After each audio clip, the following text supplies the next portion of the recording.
Oh, hello, Rhiannon. My name's Aqib. Today I will be advising you on the unfortunate situation you find yourself in, and where your employer, Create Limited, are claiming that you are self-employed and you're not an employee. So therefore, we have to ascertain whether you're an employee or not. So I'll be running you through the statutory definitions, the common law tests, and the minimum obligations we need to find from the facts of your case in order for you to fall under the definition of employee. Okay, the statutory definition is found in the Employment Rights Act of 1996, Section 230, subsection 1 and 2. Subsection 1 states that an employee is an individual who has entered into or works under a contract of employment. The subsection 2, furthermore, states that this contract of employment means a contract of service, whether express or implied, and if express, then in oral or it has to be in writing. Okay. It also is contained in the Trade and Union and Labour Relations Consolidation Act, Section 295, subsection 1. And you also need to remember that status is a question of fact, not law. It only be a question of law if there's a written document concerned. That was found in the case of Davies and Presbyterian Church of Wales in 1984.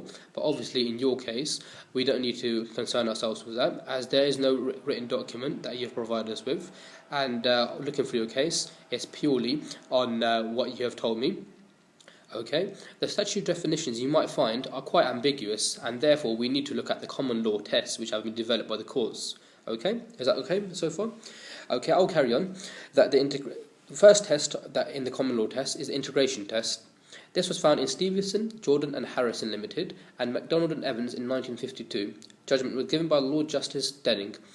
It states that one has to be an integral part of the business in order to be an employee. Never really went past this case because the modern labour market is quite complex. Anyone can be an integral part of a business, even cleaners perhaps. Okay, moving on. Economic reality test. This states is a person in reality business for themselves, profit and loss. It was illustrated in the case of Market Investigations and Minister of Social Security in 1969. However, one may ask, what if a person is working for commission? Surely that is profit, and therefore that case became quite outdated.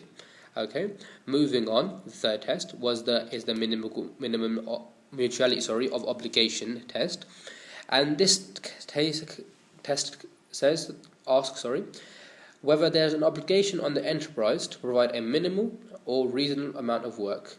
In your case, 20 hours is the minimum amount of work, and this is reasonable, and to the individual, i.e. you, and they have to pay for it. Okay, and there has to be a corresponding obligation for you to undertake that minimum amount of work. It is a two-tiered concept, and in your case, it looks like you have satisfied both tiers, and that moves forward into proving that you are an employee. It was found in the case of Carmichael and National Power PLC in 2000. That's where we get the mutuality of obligation test from. Moving on, the control test. Bear in mind the control test, as it was given, the judgment in this case was given by McKenna J. in Ready Mix Concrete and Minister of Pension and National Insurance in 1968.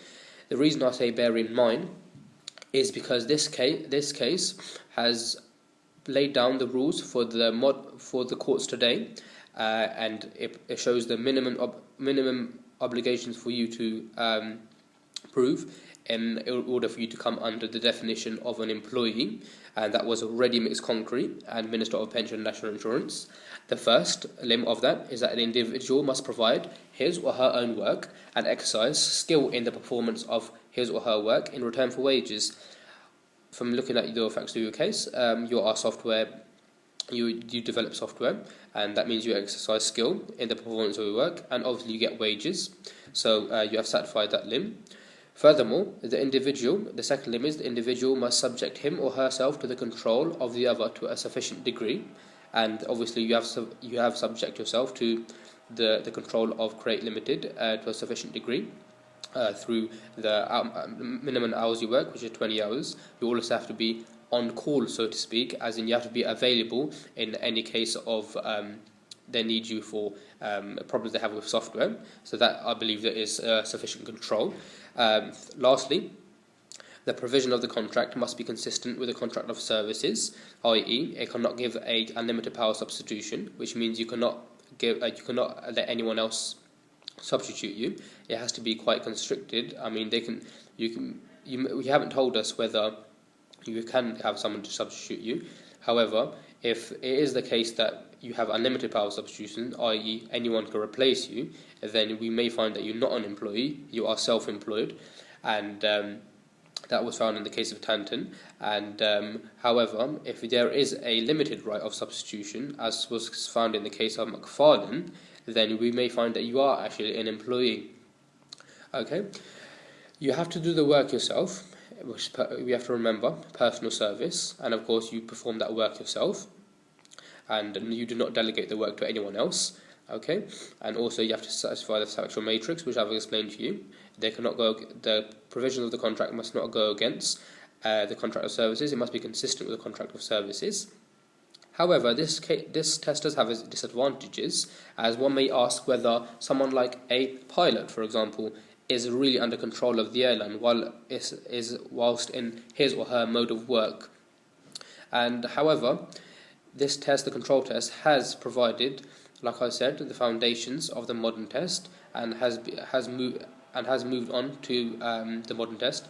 Okay, so before I go on to the irreducible minimum of what you need to find, you need to remember not one sole test is to be applied. The object is to paint a picture from the accumulation of detail, quote unquote, as stated by L.J. Nolan in Hall and Lorimer, which is why the courts have now moved to a multifactorial or composite test using the ready-mix concrete case, and that means they consider all tests, and there is basic requirements recognised by the courts, which they call the irreducible minimum. These requirements have to be satisfied in order to find that you are an employee. The irreducible minimum consists of three basic factors. One is control, second is mutuality of obligation, thirdly degree of personal service. Okay, so applying this to your case to ascertain employee status. Control. Do you really have control? It was outlined in the case of ready-mix concrete that there has to be a sufficient degree of control.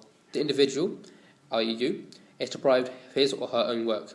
You provide your own work as a computer software designer. You may actually work for a few other companies, as you have told me. However, this is not important.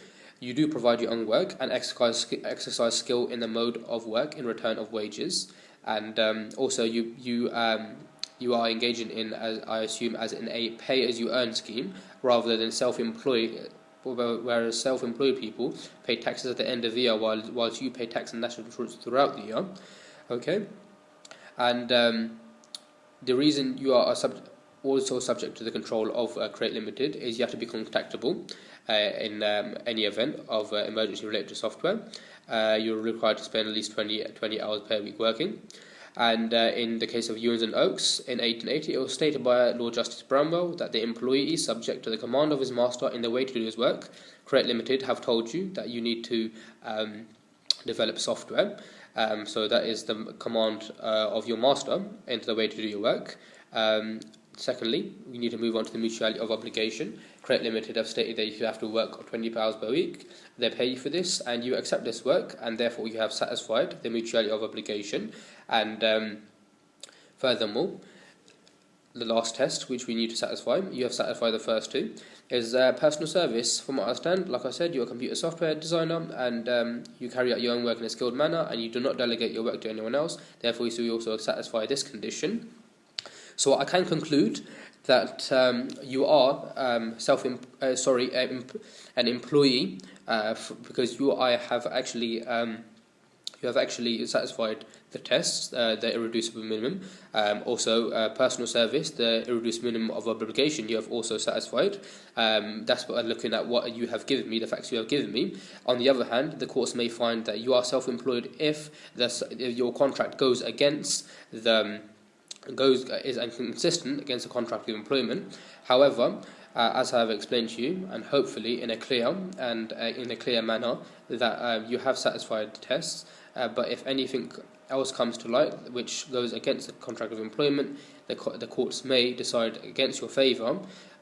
So you need to check your contract of employment to see that it's not inconsistent, because we have to, like I said before, in Yeomans and Oaks, it said we need to paint a picture of and make an image of a detail. Thank you and goodbye. Bye bye.